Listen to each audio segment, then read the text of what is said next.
Gormine. CHAPTER XXV. THE LETTER. On the 16th of April, nearly 6 months after the day just described, Papa entered our schoolroom and told us that that night we must start with him for our country house. I felt a pang at my heart when I heard the news, and my thoughts at once turned to Mamma. The cause of our unexpected departure was the following letter: Petrovskoe, 12th April. Only this moment, that is, at 10 o'clock in the evening, have I received your dear letter of the 3rd of April, but as usual I answer it at once. Fyodor brought it yesterday from town, but as it was late he did not give it to Mimi till this morning, and Mimi, since I was unwell, kept it from me all day. I have been a little feverish. In fact, to tell the truth, this is the 4th day that I have been in bed. Yet do not be uneasy. I feel almost myself again now, and if Ivan Vassilitch should allow me, I should think of getting up to morrow. On Friday last I took the girls for a drive, and close to the little bridge by the turning on to the high road, the place which always makes me nervous, the horses and carriage stuck fast in the mud. Well, the day being fine, I thought that we would walk a little up the road until the carriage should be extricated. But no sooner had we reached the chapel than I felt obliged to sit down. I was so tired, and in this way half an hour passed while help was being sent for to get the carriage dug out. I felt cold, for I had only thin boots on, and they had been wet through. After luncheon, too, I had alternate cold and hot fits, yet still continued to follow our ordinary routine. When tea was over, I sat down to the piano to play a duet with Lubotshka. You would be astonished to hear what progress she has made. But imagine my surprise when I found that I could not count the beats. Several times I began to do so, yet always felt confused in my head, and kept hearing strange noises in my ears. I would begin 1, 2, 3, and then suddenly go on 8:15, and so on, as though I were talking nonsense and could not help it. At last Mimi came to my assistance and forced me to retire to bed. That was how my illness began, and it was all through my own fault. The next day I had a good deal of fever, and our good Ivan Vassilitch came. He has not left us since, but promises soon to restore me to the world. What a wonderful old man he is! While I was feverish and delirious he sat the whole night by my bedside without once closing his eyes. And at this moment, since he knows I am busy writing, he is with the girls in the divannaia. And I can hear him telling them German stories, and them laughing as they listen to him. La belle Flamande, as you call her, is now spending her second week here as my guest, her mother having gone to pay a visit somewhere, and she is most attentive and attached to me. She even tells me her secret affairs.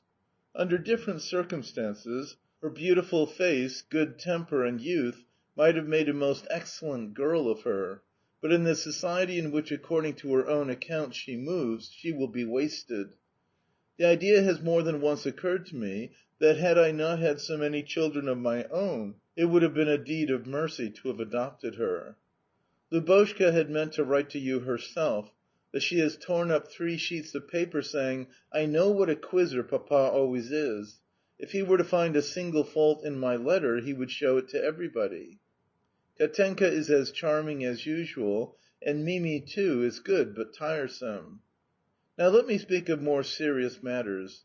You write to me that your affairs are not going well this winter, and that you wish to break into the revenues of Chabarovska. It seems to me strange that you should think it necessary to ask my consent. Surely what belongs to me belongs no less to you? You are so kind-hearted, dear, that for fear of worrying me you conceal the real state of things. But I can guess that you have lost a great deal at cards, as also that you are afraid of my being angry at that. Yet, so long as you can tide over this crisis, I shall not think much of it, and you need not be uneasy. I have grown accustomed to no longer relying, so far as the children are concerned, upon your gains at play, nor yet, excuse me for saying so, upon your income. Therefore your losses cause me as little anxiety as your gains give me pleasure. What I really grieve over is your unhappy passion itself for gambling, a passion which bereaves me of part of your tender affection, and obliges me to tell you such bitter truths as, God knows with what pain, I am telling you now. I never cease to beseech Him that He may preserve us, not from poverty, for what is poverty, but from the terrible juncture which would arise should the interests of the children, which I am called upon to protect, ever come into collision with our own. Hitherto God has listened to my prayers.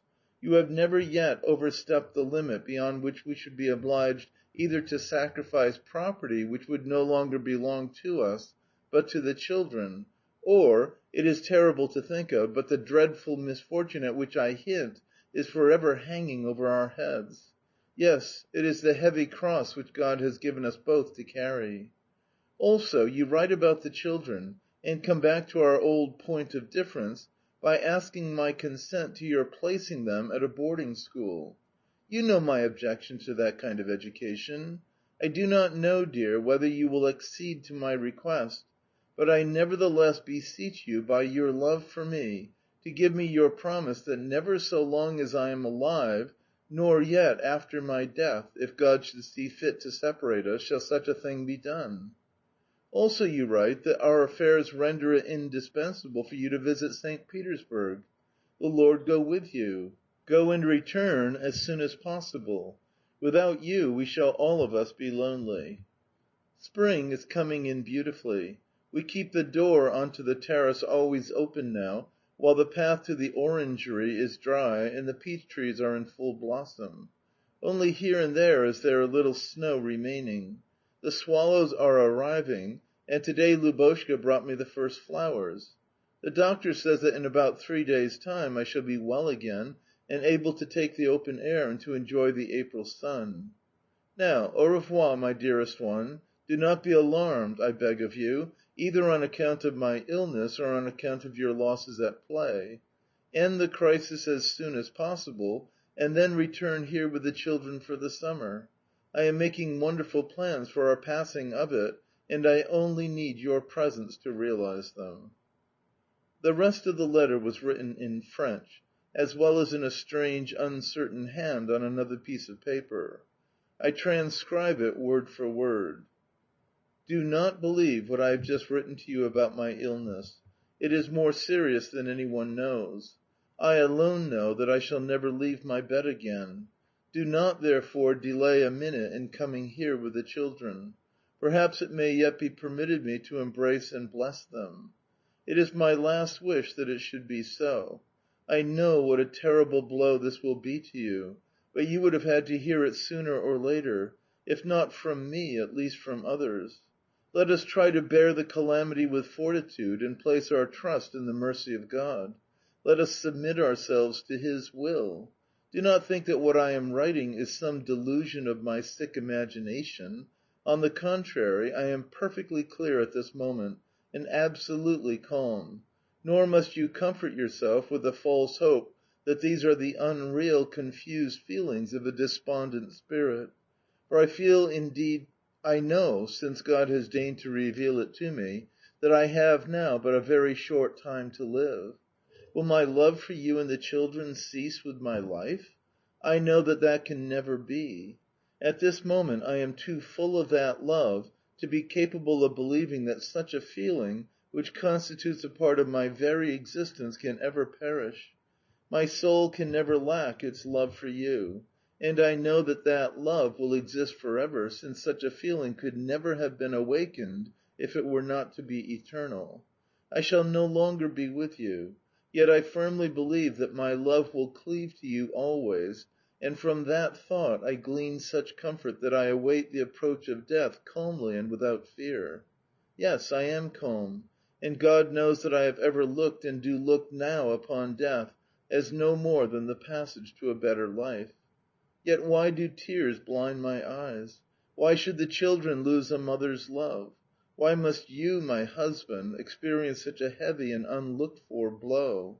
Why must I die when your love was making life so inexpressibly happy for me? But His holy will be done. The tears prevent my writing more. It may be that I shall never see you again. I thank you, my darling beyond all price, for all the felicity with which you have surrounded me in this life. Soon I shall appear before God Himself to pray that He may reward you. Farewell, my dearest. Remember that if I am no longer here, my love will none the less never and nowhere fail you. Farewell, Volodya. Farewell, my pet. Farewell, my Benjamin, my little Nicolinka. Surely they will never forget me. With this letter had come also a French one from Mimi, in which the latter said: "The sad circumstances of which she has written to you are but too surely confirmed by the words of the doctor. Yesterday evening she ordered the letter to be posted at once, but, thinking that she did so in delirium, I waited until this morning with the intention of sealing and sending it then. Hardly had I done so when Natalia Nicolaevna asked me what I had done with the letter, and told me to burn it if not yet dispatched. She is for ever speaking of it and saying that it will kill you. Do not delay your departure for an instant if you wish to see the angel before she leaves us. Pray excuse this scribble, but I have not slept now for 3 nights. You know how much I love her." Later I heard from Natalia Savishna, who passed the whole of the night of the 11th April at Mamma's bedside, that after writing the first part of the letter, Mamma laid it down upon the table beside her and went to sleep for a while. "I confess," said Natalia Savishna, "that I too fell asleep in the armchair, and let my knitting slip from my hands. Suddenly, towards 1 o'clock in the morning, I heard her saying something, whereupon I opened my eyes and looked at her. My darling was sitting up in bed, with her hands clasped together and streams of tears gushing from her eyes. 'It is all over now,' she said, and hid her face in her hands. I sprang to my feet and asked what the matter was. 'Ah, Natalia Savishna, if you could only know what I have just seen,' she said. Yet, for all my asking, she would say no more, beyond commanding me to hand her the letter. To that letter she added something, and then said that it must be sent off directly. From that moment she grew rapidly worse." End of chapter 15. Recording by Expatriate in Bangor, Maine.